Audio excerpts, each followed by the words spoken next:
तर इकडे लक्ष द्या, मागच्या तासाला आपण सुपर क्लास टेट्रापोडा मधले दोन क्लासेस पाहिले. एक पहिला amphibians. We have discussed amphibians. They are found from land as well as they are also found from water. Means they are reported from both habitats, and that is why name it is given amphibians. Second class we have discussed class reptilia, which include crawling animals. And then say we have also discussed that is reptilians. They are considered as first true terrestrial vertebrates. These are those animals which are adapted to the terrestrial life for the first time, and hence they are first true terrestrial vertebrates. Now next class we have to discuss third class, that is aves. Here this term aves, it is derived from word aves, means birds. Aves means birds. And see, as far as birds are concerned, we know that in birds, four limbs they are modified into wings, and these wings they are used for flying purpose. Means we will discuss general character. Say in birds,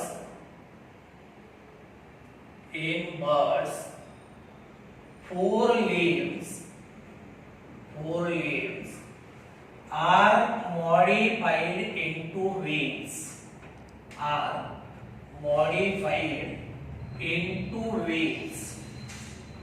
For flying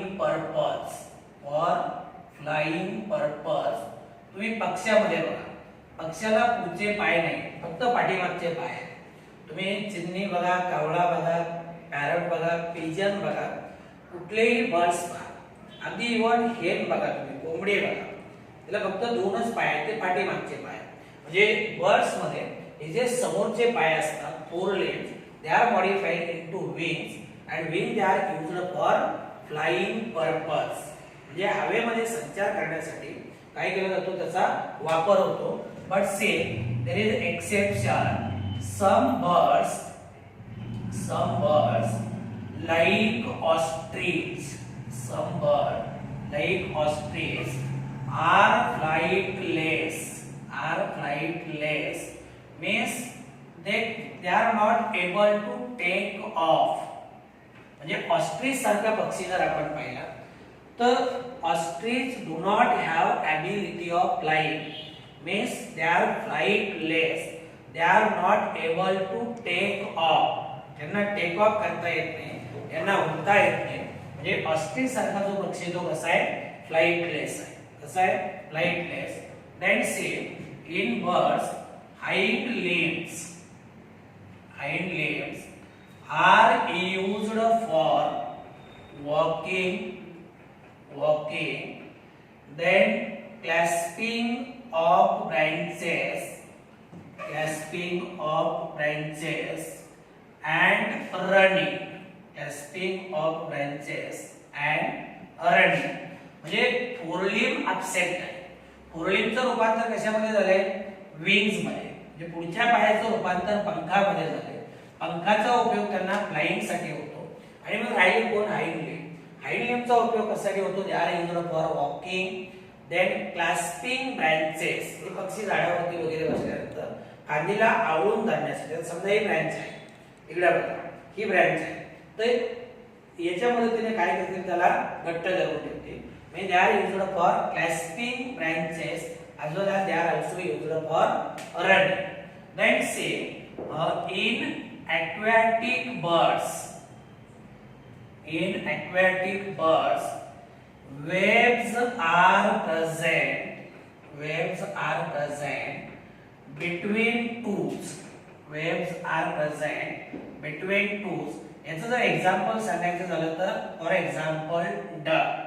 जे aquatic birds आहेत, aquatic birds मध्ये काय, waves are present between toes. म्हणजे जे पायाचे बोटे आहेत का नाही, या बोटामध्ये काय असतात, पडदे असतात. आणि त्याचा उपयोग कशासाठी होतो, पाणी पाठीमध्ये सारण्यासाठी. म्हणजे they plays an important role in swimming, plays an important role in swimming. तुमच्यापैकी बहुतेक जणांनी बदक पाहिलेला आहे. त्याचे जर तुम्ही पाय पाहिले तर बोटाच्या मध्ये पडदा असतो आणि या पडद्याचा उपयोग कशासाठी होतो, स्विमिंग साठी. कशासाठी, स्विमिंग साठी. That say in this animal body is streamlined, body is streamlined means this one is boat shaped in order to reduce resistance of air during flight or during flight. आता इकडे लक्ष, आपण fishes मध्ये सुद्धा पाहिलं होतं point say in fishes also we have discuss body it is streamline or boat shaped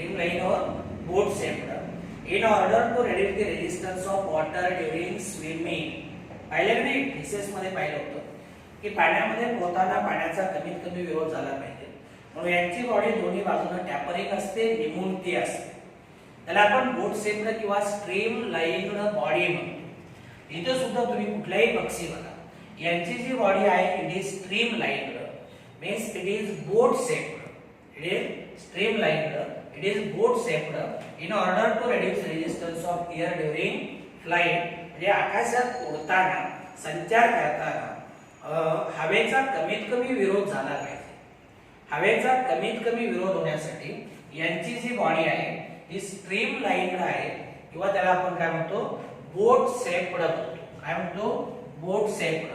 then another important character that is these animals are homeothermic. That is they maintain constant body temperature. इकडे लक्ष द्या.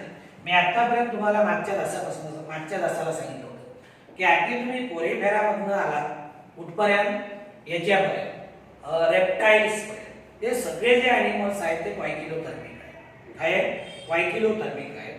आणि फक्त Aves आणि mammals हे होमिओथर्मिक आहेत. क्वायकिलोथर्मिक म्हणजे त्यांना आपण काय म्हणलो होतो, poikilothermic they are called as cold blooded animals. आणि हे जे होमिओथर्मिक आहेत यांना आपण काय म्हणतो, these are called as warm blooded animal. warm blooded animal म्हणजे उष्ण रक्ताचे प्राणी म्हणतो. तर हे काय करतात, they maintain constant body temperature. आलं लक्षात रे, they maintain constant body temperature. आता तुम्ही बघा, मी मागच्या पिरियडला हे सांगितलं होतं की आपल्या बॉडीचं टेम्परेचर 37 डिग्री सेल्सिअस आहे, बरोबर आहे. हा, तर बघा बाहेरच्या वातावरणामध्ये किती जरी बदल झाला तरी बॉडीचं टेम्परेचर किती राहणार, 37 डिग्री सेल्सिअस. मी सांगितलं की समजा बाहेरचं टेम्परेचर कुठपर्यंत वाढलं, 39 डिग्री सेल्सिअस पर्यंत वाढलं. माझ्या बॉडीचं टेम्परेचर तेवढंच आहे, 37 डिग्री सेल्सिअस. बाहेरचं टेम्परेचर 50 डिग्री सेल्सिअस पर्यंत वाढलं. माझ्या बॉडीचं टेम्परेचर किती आहे, 37 डिग्री सेल्सिअस. बाहेरचं टेम्परेचर समजा 15 डिग्री सेल्सिअस पर्यंत कमी झालं, माझ्या बॉडीचं टेम्परेचर 37 डिग्री सेल्सिअस किंवा ते 5 डिग्री सेल्सिअस पर्यंत आलं तरी सुद्धा माझ्या बॉडीचं टेम्परेचर 37 डिग्री सेल्सिअस. मग याचा अर्थ काय की मी होमिओथर्मिक आहे. होमिओथर्मिक म्हणजे होमिओथर्मिक ॲनिमलचं वैशिष्ट्य असं आहे की आउटर किंवा एक्सटर्नल एन्व्हायरमेंट किती जरी चेंज झाला तरी सुद्धा काय होतं, इंटरनल एन्व्हायरमेंट कॉन्स्टंट राहते. आता तुम्ही म्हणाल इंटरनल एन्व्हायरमेंट कॉन्स्टंट का ठेवायचं, साधी गोष्ट बघा, एक्सटर्नल एन्व्हायरमेंट चेंज झालं आणि जर इंटरनल एन्व्हायरमेंट त्या पद्धतीने चेंज झालं तर आपले जे मेटाबॉलिक रिॲक्शन्स आहेत या स्पीड अप करण्यासाठी जे एन्झाईम लागतात, कारण एन्झाईम एका स्पेसिफिक टेम्परेचरला फंक्शनल आहे, एका स्पेसिफिक टेम्परेचरला काय ऍक्टिव्ह आहे, बरोबर आहे. म्हणून तेवढं टेम्परेचर काय करायचं आपल्या बॉडीला मेंटेन करायचं. आणि जर समजा काय होईल, एक्सटर्नल एन्व्हायरमेंट चेंज झालं, इंटरनल एन्व्हायरमेंट चेंज झालं. एन्झाईम काय होतील? इनॅक्टिव्ह होतील, मेटाबॉलिक ऍक्टिव्हिटी स्टॉप होतील, person will die. Person will die. मग त्याच्यासाठी काय करायचं? एक्सटर्नल एन्व्हायरमेंट चेंज झालं तर इंटरनल एन्व्हायरमेंट कॉन्स्टंट ठेवायचं. का कॉन्स्टंट ठेवायचं? कारण एन्झाईम ऍक्टिव्ह राहतात, मेटाबॉलिक रिएक्शन रॅपिड गतीने घडून येतात, person will survive. Person will survive. आणि तुम्हाला सांगितलं ना की प्रत्येकाचा अल्टिमेट एम काय आहे? सर्वायवल आणि रिप्रोडक्शन. आणि प्रत्येकाला जगायचं, तर त्या पद्धतीने त्यांना काय केलं पाहिजे? बॉडीचं टेम्परेचर मेंटेन केलं पाहिजे. आला लक्षात मुद्दा? तर हे जे ॲनिमल्स आहेत हे होमिओथर्मिक ॲनिमल आहेत. Means they maintain constant body temperature. They maintain constant body temperature. Then next point, that is exoskeleton. Exoskeleton is made up of feathers. Exoskeleton, it is made up of feathers. पंख असतात. हे पंख म्हणजे पक्षाचं काय झालं? Exoskeleton. आलं लक्षामध्ये? Exoskeleton it is made up of feathers. Then next general character, that is scales are present. Scales are present on hind limbs. Scales are present on hind limbs. यांच्या हाइंड लिम्ब वरती काय असतात? Scales असतात. म्हणजे असं खवल्यासारखा भाग असतो. तुम्ही जर बारीक ऑब्झर्वेशन केलं, तुम्ही कुठलाही पक्षी बघा, अगदी पॅरट बघा, पिजन बघा, किंवा सोपं उदाहरण सांगतो तुम्हाला, कोंबडी बघा. कोंबडीचे जे पाठीमागचे पाय आहे, हे पाठीमागचे पाय, त्याचा जो खालचा भाग आहे नख्याकडचा, आलं लक्षामध्ये? या अर्ध्या भागावर जिथं फीदर्स ॲब्सेंट आहे तो जर भाग पाहिला ना तर त्याच्यावरती तुम्हाला स्केल्स दिसू. आलं लक्षामध्ये? जिथपर्यंत फीदर्स आहे तिथपर्यंत नाही, फीदर संपल्यानंतर. आलं लक्षामध्ये? समजा असं कन्सिडर करूयात कोंबडीच्या पायाचा गुडघा, गुडघ्यापासून खालचा जो भाग आहे तिथे काय असतात? हे असे स्केल्स असतात. तर scales these are present on hind leg. Then say in these animals body is differentiated. Body is differentiated into 4 parts. That is, first one is head, second one is neck, third one is trunk, and last one that is called as tail. कुठलाही bird घ्या, याची body 4 part मध्ये divide होते. पहिला जो part आहे त्याला आपण हेड म्हणतो, नंतर नेक, हेड आणि ट्रंकच्या मध्ये हा नॅरो पार्ट आहे नेक, नंतर ट्रंक आणि शेवटी सेफ्टीचा भाग टेल. ते एकूण 4 पार्ट आहेत. The body is differentiated into head, neck, trunk and tail. Then say in this animal skin is thin, dry, then it is non-glandular except oil glands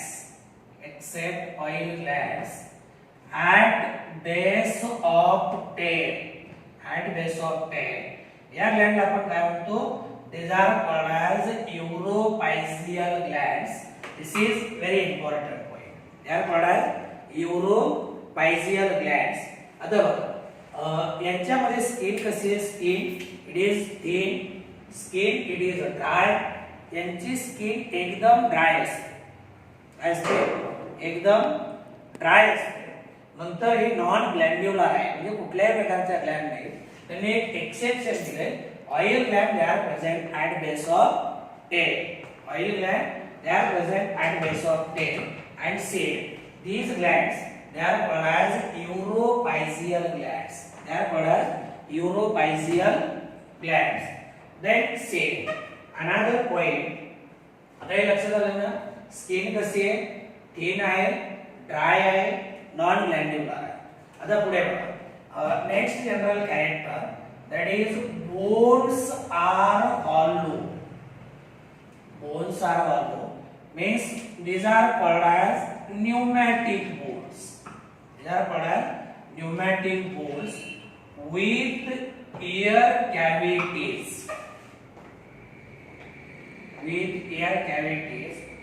to reduce weight, to reduce body weight, to reduce body weight.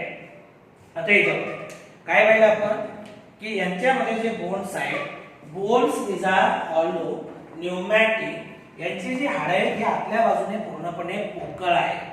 काय पूर्णपणे पोकळ आहे. they are provided with air cavity. आता हे adaptation आहे. काय adaptation त्यांना हवेमध्ये संचार करायचा आहे म्हणजे शरीराचं वजन कमी करायचं.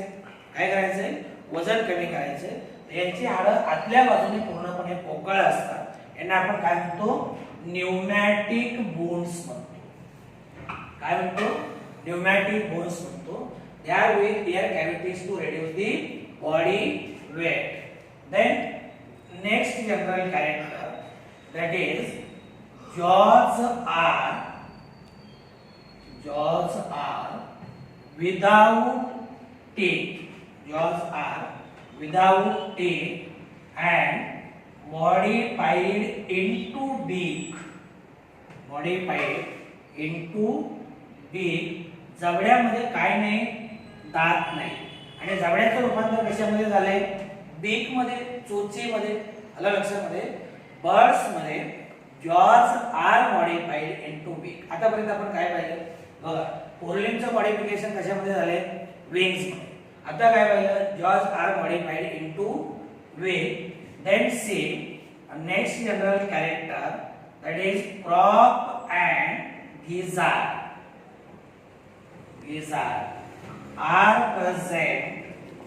are present in digestive system. Crop and gizzard, these are present in digestive system.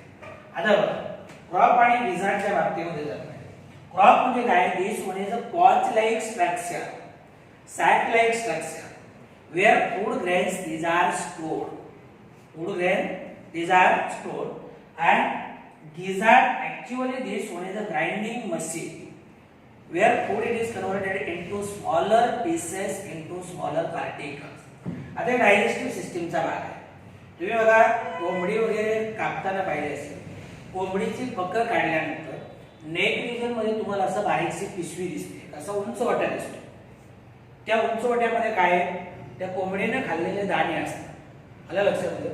मग ते दाणे साठवून ठेवण्यासाठी नेक रिजनच्या थोडा खालच्या बाजूला काय असते एक पॉच लाइक स्ट्रक्चर असते. त्याला आपण काय म्हणतो that is called as crop.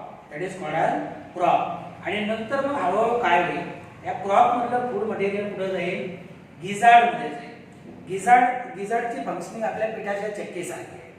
पिठाच्या चक्कीमध्ये दाणे टाकल्यानंतर काय होते पीठ तयार होते ग्राइंड करते ते. तसं जे गिझार्ड आहे ना गिझार्ड मध्ये 6 सर्क्युलेट टीथ असतात.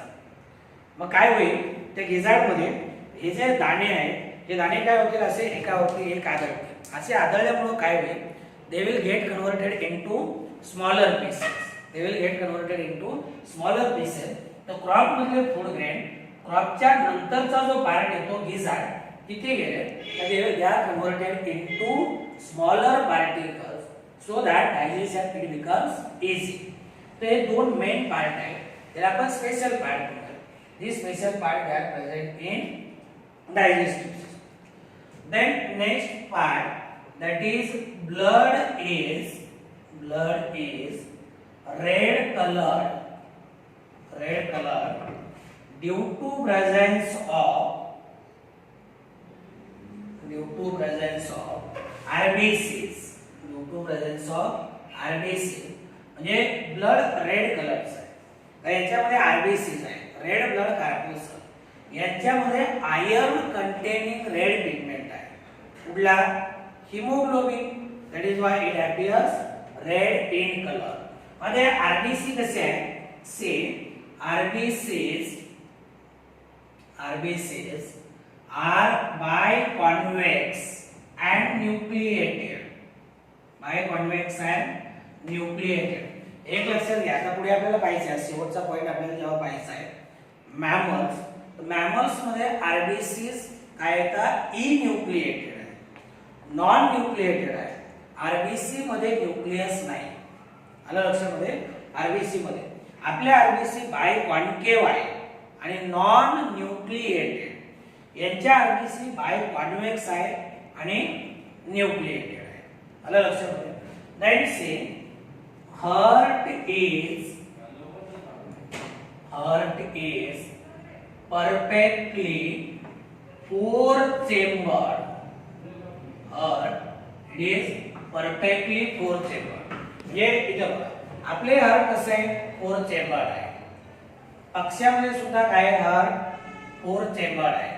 म्हणजे वरचे जे दोन कप्पे आहेत ऑरिकल्स म्हणतो, right auricle, left auricle, right ventricle, left ventricle. बरोबर आहे का. बघा पीसेस मध्ये आपण काय पाहिजे आठवा बरोबर तुम्हाला आठवते का बघू. पीसेस मध्ये हार्ट टू चेंबर्ड आहे, वन ऑरिकल वन वेंट्रिकल. बरोबर आहे. एम्फिबियन्स मध्ये three chambered, two auricles one ventricle. आणि रेप्टाइल्स मध्ये आपण पाहिलं 3.5 चेंबर. म्हणजे ऑरिकल्स कम्प्लिटली सेपरेट आहे, वेंट्रिकल्स इनकम्प्लिटली पार्टिशन. इथे मात्र वेंट्रिकल मध्ये कंप्लीट पार्टिशन. म्हणजे हार्ट कसे it is perfectly four chamber. यांच्या हार्ट मध्ये चार कप्पे आहेत. आलं लक्षामध्ये. Heart it is perfectly four chamber. Then say birds they shows double circulation. They shows double circulation. आता इकडे बघा हार्टची एक कुठली साइड झाली राईट साइड झाली. राईट साइडला कुठला ब्लड आहे डीऑक्सिजनेटेड ब्लड. म्हणजे याच्यामध्ये काय आहे कार्बन डायऑक्साइड. लेफ्ट साइडला कुठला ब्लड आहे that is called as oxygenated blood. हे कुठून आलं लंग कडनं. कुठून आलं लंग कडनं. आणि हे कुठून आले हे सगळ्या बॉडी पार्ट कडनं. काय सगळ्या बॉडी पार्ट कडनं. सगळ्या बॉडी पार्ट कडनं हार्ट मध्ये आलेलं जे ब्लड आहे ते डीऑक्सिजनेटेड आहे. कारण बॉडी सेलने ऑक्सिजन काढून घेतला आणि कार्बन डायऑक्साइड दिला, ब्लड काय झालं deoxygenated.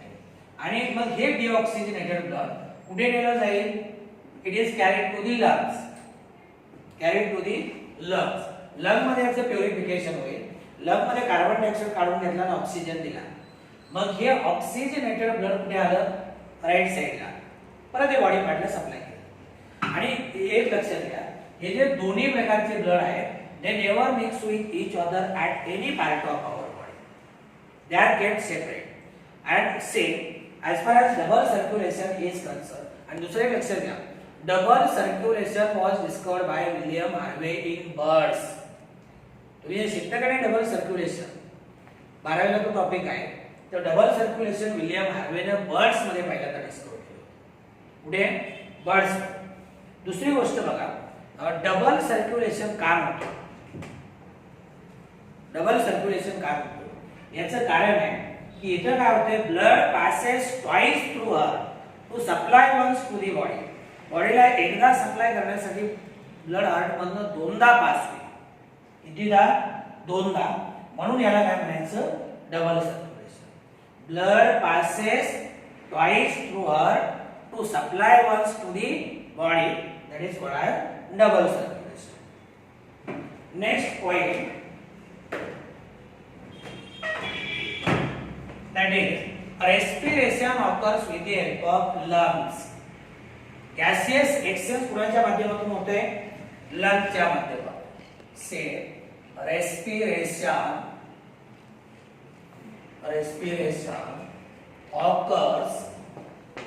occurs with the help of lungs. With the help of lungs having air sacs for buoyancy. This is another important point. But I am respiration म्हणजे gaseous exchange. Gaseous exchange means intake of oxygen and giving out of carbon dioxide. So respiration occurs with the help of lungs, which are having air sacs. जे त्याच्यामध्ये हवेच्या पोकळ्या असतात. They get filled with air and help in buoyancy. म्हणजे या air sacks हवेने भरल्या तर त्याचा उपयोग कशासाठी होतो? या पक्ष्यांना हवेमध्ये तरंगण्यासाठी होतो. आलं लक्षामध्ये? For buoyancy. Then see next general character, that is brain is enlarged. Brain is enlarged and have well developed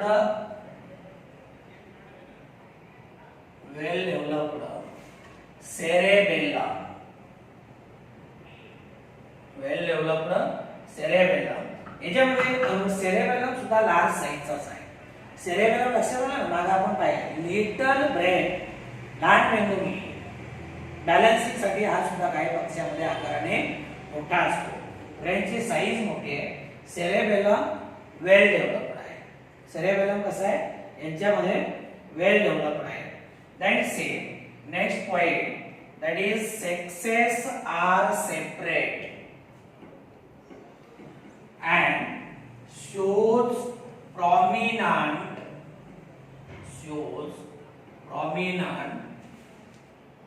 sexual dimorphism.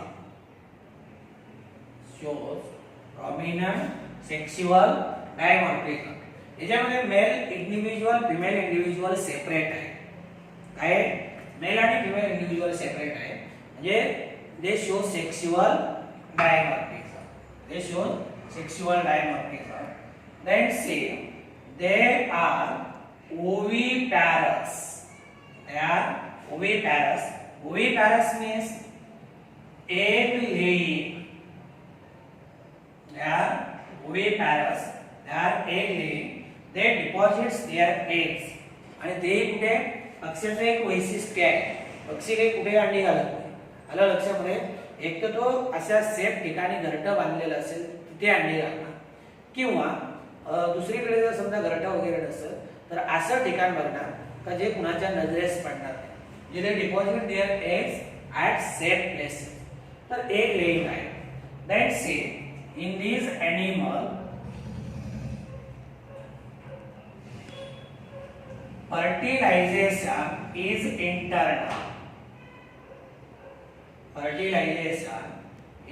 internal. Internal means fertilization takes inside the body. Internal fertilization. Then see in this animal parental care is very well developed. It is very well developed. म्हणजे हे जे पक्षी आहेत हे आपल्या पिलाची काळजी खूप चांगल्या पद्धतीने घेतात. यांच्यामध्ये parental care it is very well developed. तुम्ही अगदी ग्रामीण भागामध्ये जर पाहिलं, आता शहरी भागामध्ये नाही पण ग्रामीण भागामध्ये जर पाहिलं तर आपल्या घराच्या आसपास म्हणा, घराच्या आसपास झाडावरती अगदी खूप उंचीवरती काय करतात हे पक्षी घरटी वगैरे बांधतायत.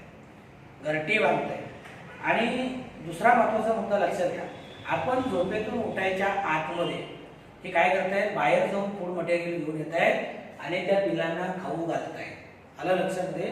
पिलांना खाऊ घालतायत. मी आता बरोबर आहे का मला माहित नाही, पण बहिणाबाई चौधरीची एक कविता होती, गार उडे गार हिंडे आकाशी चित्त तिचे पिल्ला आकाशी. एवढ्या एका ओळीमध्ये तुम्हाला सगळं लक्षात येते की जरी अन्न फूड मटेरियल गोळा करण्यासाठी हे पक्षी बाहेर गेले, कितीतरी वेळा घाट्यामध्ये येऊन काय करतील?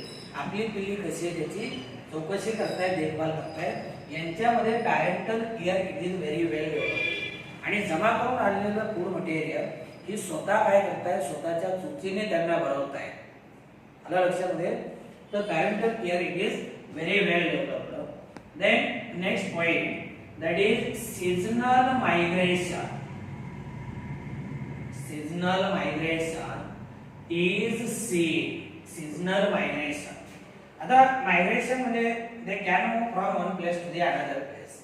आता हे seasonal migration, आता एक लक्षात घ्या, तुम्ही आपल्याकडे बघा किंवा कुठेही बघा, वर्षभर काही एन्व्हायरमेंटल कंडिशन सेम आहेत का? नाही. 4 महिने पावसाळ्याचे आहेत, 4 महिने उन्हाळ्याचे आहेत, उरलेले महिने हिवाळ्याचे आहेत. बरोबर आहे? तसं मग काय होते? तुम्ही जर अगदी कोल्डर कंट्रीज पाहिल्या, तुम्ही न्यूझीलंड बघा, ऑस्ट्रेलिया बघा, किंवा अगदी रशियामध्ये, रशियाच्या वरच्या बाजूला एकदम टोकाला एकदम कोल्ड कंट्री, त्याला आपण सायबेरिया म्हणतो. म्हणजे तिथले जे पक्षी आहेत कडाक्याच्या थंडीमधनं काय होत आहे, स्वतःचं प्रोटेक्शन करण्यासाठी आपल्याकडे येत आहे. अगदी आपल्याकडे नगरला म्हणलं तर मुळा डॅमला येतात, नाशिकला गंगापूर धरणावरती येत आहे, पैठणला जे धरण आहे जायकवाडीचे तिथे येत आहे. आलं लक्षामध्ये, तिथे सुद्धा येत आहे. आणि ज्यावेळेस तिकडची कडाक्याची थंडी संपेल तेव्हा परत काय होत आहे, तिकडे जात आहे. जे त्यांचं seasonal migration. They are foreigner, ते आपले पाहुणे. किती दिवसासाठी आले, 2-4 महिन्यासाठी आले, बरोबर आहे. अगदी रशियामधनं, न्यूझीलंडमधनं, ऑस्ट्रेलियामधनं काय होत आहे, हे पक्षी दरवर्षी न चुकता आपल्याकडे येत आहे. आणि एकदा का तिकडची थंडी संपली अशी त्यांना चावून लागली, बघा आपल्याकडच्या थंडीवरनं तिकडच्या थंडीचा अनुमान काढताय. आलं लक्षामध्ये, पक्षी आहे, बाकी त्यांना काही फोन केलाय का, तिथून काही मेसेज आलाय का, नाही. ते बरोबर अंदाज काढताय आणि कडाक्याची थंडी संपली का तिकडे जात आहे. हे सीझनल मायग्रेशन. काय झालं, सीझनल मायग्रेशन झालं. आणि एक लक्षात घ्या, ऑस्ट्रेलिया सारखी कंट्री आहे, न्यूझीलंड सारखी कंट्री आहे, ते त्यांचे पक्षी आपल्याकडे येत आहेत, ते जायकवाडीला येत आहेत, गंगापूरला येत आहेत, तर इव्हन ते आपल्याला पैसे देतात. काय करतात, पैसे देतात, हे पैसे घ्या, आमचे पक्षी सांभाळा 2-4 महिने, फुकट नाही. आलं लक्षामध्ये, म्हणजे अगदी बघा काळजी इव्हन पक्ष्याची घेत आहे. कोणाची काळजी घेत आहेत, पक्ष्याची काळजी घेत आहेत. आपल्याकडची परिस्थिती वेगळी आहे, तो भाग वेगळाच. तर यांच्यामध्ये काय, सीझनल मायग्रेशन. आता याच्यामध्ये काही स्पेशल फीचर्स आहेत. हे जे बर्ड्स आहेत, they shows some special features, they shows some special features. आता याच्यामध्ये हे जे स्पेशल फीचर्स आहेत हे कुठले कुठले आहेत, say for example urinary bladder is absent. Urinary bladder is absent. Urinary bladder माहिती तुम्ही शिकलाय, जिथे युरिन टेम्पररी साठवून ठेवलं जातं त्याला युरिनरी ब्लॅडर म्हणतात. पक्ष्यामध्ये युरिनरी ब्लॅडर नाही. Then second special feature, that is female shows presence of only left ovary and left oviduct. oviduct म्हणजे fallopian tube. फिमेल मध्ये फक्त लेफ्ट ओव्हरी आणि लेफ्ट ओविडक्ट आहे, म्हणजे right ovary and right oviduct absent आहे. कशासाठी, to reduce the body weight. This feature helps to reduce body weight.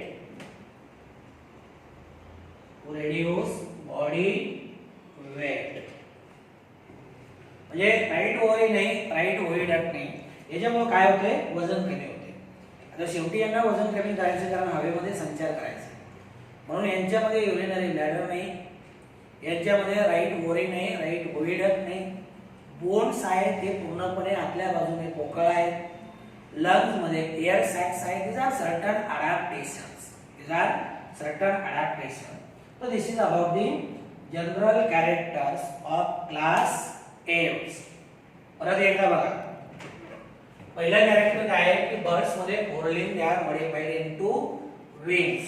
पण काही बर्ड असेल ऑस्ट्रिच सारखा, तो फ्लाइटलेस आहे, त्याला टेक ऑफ घेता येत नाही, त्याला उडता येत नाही. हाईड लिम्सचा वापर कशासाठी होतो, walking, clasping and running. Aquatic birds, duck मध्ये पाहिलं तर त्याचे जे पायाची बोटं आहेत त्याच्यामध्ये वेब्स असतात, पडदे असतात. कशासाठी, फॉर स्विमिंग पर्पज, पोहण्यासाठी होतो. बॉडी यांची कशी स्ट्रीमलाईन किंवा बोट शेप्ड आहे. in order to reduce resistance of air during flight. नंतर these animals they are homeothermic. होमिओथर्मिक म्हणजे they maintain constant body temperature. आणि एक्झोस्केलेटन कसं आहे, एक्झोस्केलेटन यांच्या शरीराच्या बाहेरच्या बाजूला काय फीदर्स आहेत, पंख असतात. पण आता नंतर scales they are present on hind.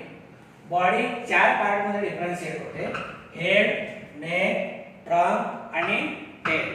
Skin कशी आहे, थिन आहे, dry, non glandular except oil gland at base of tail. म्हणजे स्किन मध्ये ग्लँड नाही, पण टेलच्या बेसला एक ऑइल ग्लँड आहे, त्याला स्पेसिफिक नाव दिले त्यांनी युरोपायझियल ग्लँड. काय uropygial gland. Bones they are hollow, pneumatic with air cavities to reduce body weight. Jaws without teeth. जबड्याचं रूपांतर कशामध्ये झाले, चोचीमध्ये. Crop gizzard they are present in digestive system. Crop कशासाठी, फूड ग्रेन साठवून ठेवण्यासाठी. गिजार्ड कशासाठी, त्याला स्मॉल पार्टिकल मध्ये कन्वर्ट करण्यासाठी. ब्लड रेड कलरचं आहे कारण त्याच्यामध्ये आरबीसी. आरबीसी कसे आहेत, बायकॉन्व्हेक्स आणि न्यूक्लिएटेड. हार्ट मध्ये 4 टप्पे आहेत, म्हणजे परफेक्टली 4 चेंबर. दे शोज डबल सर्क्युलेशन. म्हणजे एकदा ब्लड बॉडीला सप्लाय करण्यासाठी हार्ट मधनं कितीदा पास होईल, 2दा पास होईल. नंतर रेस्पिरेशन लंगच्या मध्ये. ब्रेनची साईज मोठी आहे. सेरेबेलम म्हणजे लिटल ब्रेन वेल डेव्हलप्ड आहे. Sexes separate shows prominent sexual dimorphism. नंतर हे ओवी पॅरस आहे. ओवी पॅरस म्हणजे एग लेइंग, अंडी घालतात. फर्टिलायझेशन इंटरनल आहे, takes place inside the body. Parental care is very well developed. Seasonal migration it is safe. म्हणजे अनफेवरेबल कंडिशन अवॉइड करण्यासाठी ते एका ठिकाणाहून दुसऱ्या ठिकाणी जातात आणि नंतर फेवरेबल कंडिशन अवेलेबल झाल्या तर परत येतात. काही स्पेशल फीचर्स आहेत. Urinary bladder it is absent. Female shows presence of only left ovary, left ओव्हिडा. This feature help to reduce the body weight. ते जवळपास असे 23-24 आपण जनरल कॅरेक्टर्स पाहिले. आता याचे एक्झाम्पल्स आहेत. आता एक्झाम्पल मी सांगितलेच पाहिजेत का, काही गरज नाही. तुम्हाला माहिती ना तुमच्या अवतीभोवती एवढे पक्षी आहेत, एका दुसरे एक्झाम्पल तुम्हाला आठवत नाही का, सांगू सांगावंच लागेल तुम्हाला. तर याचे आपण एक्झाम्पल बघूया. त्याचे टेक्निकल नेम तुम्ही बघून घ्या. से first examples. First example, that is Columba. This one is called as pigeon, kabutar. Then next example, that is Psittacula, that is parrot. Nuntar another example, that is passer. It is called as sparrow.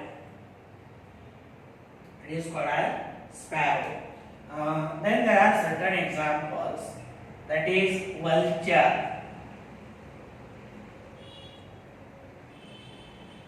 आहे किंवा आणखी एखादा समजा flightless birds घ्या. Flightless birds like ostrich, kiwi, हे काय तर flightless bird आहे. ओके म्हणा नाही याला, लक्षात राहील तुमच्या. O stands for ostrich, K stands for kiwi. दुसरा आणखी एखादं एक्झाम्पल घ्यायचं झालं तर पेंग्विनचं घ्या, पेंग्विन, किंवा आणखी क्रो घ्या. These are certain examples. मला लक्षात दे. आता हजारो एक्झाम्पल्स आहेत, मला जे योग्य वाटतं ते बघा. तर पिजन असेल, पॅरट असेल, स्पॅरो असेल, vulture, ostrich, kiwi, penguin, crow, these are some of the examples. आणि आता याच्यामध्ये फक्त एकच क्लास राहिलाय, शेवटचा पॉइंट क्लास मॅमेलिया, तो आपण नंतर डिस्कस करू.